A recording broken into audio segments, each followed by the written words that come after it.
ಬೆಂಗಳೂರಿನ ದೊಡ್ಡ ಸಮಸ್ಯೆ ಟ್ರಾಫಿಕ್, ಬೆಂಗಳೂರಿನ ದೊಡ್ಡ ಸಮಸ್ಯೆ ಕುಡಿಯೋ ನೀರಿಂದು, ಬೆಂಗಳೂರಿನ ದೊಡ್ಡ ಸಮಸ್ಯೆ ಗಾರ್ಬೇಜ್. ಈ 10 ವರ್ಷದಿಂದ ಯಾಕೆ ನಿಮಗೆ ಕಣ್ಣು ಕಾಣಲಿಲ್ಲ ಅಂತ ನೇರವಾಗಿ ಕೇಳ್ತಿದ್ದೀರಿ. ಕೇಳ್ತಾ ಇದ್ದೀನಿ, ಕಣ್ಣು ಕಾಣಲಿಲ್ಲ.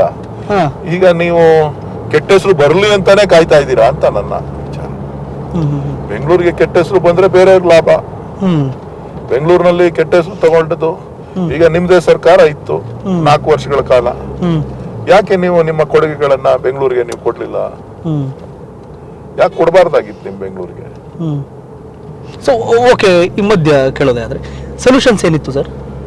ಏನ್ ಸೊಲ್ಯೂಷನ್ ಏನಿತ್ತು ಅಂತಂದ್ರೆ ಹಿರಿಯಣ್ಣನ ಪಾತ್ರ ವಹಿಸ್ಬೇಕು. ಮೇಕೆದಾಟು ಹಿರಿಯಣ್ಣನ ಪಾತ್ರ ವಹಿಸ್ಬೇಕು. ಮೇಕೆದಾಟು ಯೋಜನೆ ಅನುಷ್ಠಾನ ಮಾಡಬೇಕು. ಟ್ರಾಫಿಕ್ ಸಮಸ್ಯೆಗೆ ಅನುದಾನ ಕೊಟ್ಬಿಟ್ಟು ಅದನ್ನ ಕ್ಲಿಯರ್ ಮಾಡುವಂತದ್ದಾಗಬೇಕು. ಗಾರ್ಬೇಜ್ ಸಮಸ್ಯೆಗೆ ಪರಿಹಾರ ಹುಡ್ಕೊಳ್ಳುವಂತದ್ದು ರೀತಿನಲ್ಲಿ ಬೇಕಾದಷ್ಟು ತಂತ್ರಜ್ಞಾನ ಮುಂದುವರೆದಿದೆ. ಎಷ್ಟು ಖರ್ಚಾಗ್ತೈತೆ ಅದಕ್ಕೆ?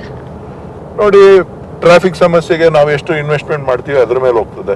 ಒಂದು 50,000 ಕೋಟಿನೋ 1 ಲಕ್ಷ ಕೋಟಿನೋ ಬೆಂಗಳೂರಿನ ಅಭಿವೃದ್ಧಿಗೆ ಆಗ್ಬೋದು. ಕುಡಿಯೋ ನೀರಿನ ಯೋಜನೆ ಸಮರ್ಪಕವಾಗಿ ಮಾಡಬೇಕು ಅಂತ ಅಂದ್ರೆ 20,000 ಕೋಟಿ ಆಗ್ಬೋದು. ಬೆಂಗಳೂರು ಮೈಸೂರು ಎಷ್ಟು ಆಗಿದೆ ಸರ್ ಎಕ್ಸ್ಪ್ರೆಸ್ ಹೈವೇ ಖರ್ಚು?